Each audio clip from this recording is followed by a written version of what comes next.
எங்க போச்சு? பழனி முருகபுரமா இருக்கு, பழனி வயலுக்கு. அதனால இன்னொரு விட்ட காலம் கருப்பசாமி உன்னுடைய குடும்பத்தை பார்த்தேன்.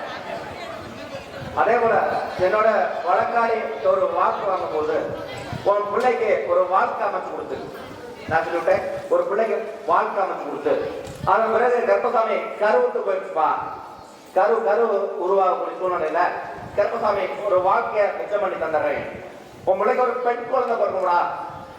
என்ன சொல்லிவிட்டேன், ஒரு பெண் குழந்தைக்கு தான் சொல்றா அப்படின்னு. சாமி பெண் குழந்தை பிறக்குமா அப்படின்னு கேட்கும்போது பெண் குழந்தை தான் பிறக்கும். என்ன குழந்தை பிறந்தது? பெண் குழந்தை பிறந்துச்சு. பெண் குழந்தை பிறக்கணும் உத்தரவு கொடுத்துட்டேன். அதே போல இப்ப பிள்ளைகளுக்கு ஆரோக்கிய அமைச்சு கொடுன்னு கேட்க வந்திருக்க. அப்படி ஆரோக்கிய அமைச்சு கொடுத்து குடும்பத்துல நிம்மதி வழி கொடுத்தா போதுமாப்பா, அதை தான் அமைச்சு கொடுத்துறேன். மன நிம்மதி உருவாக்கி கொடுத்துறேன், பொருளாதாரத்தை ஏற்படுத்தி கொடுத்துறேன். மறுபடி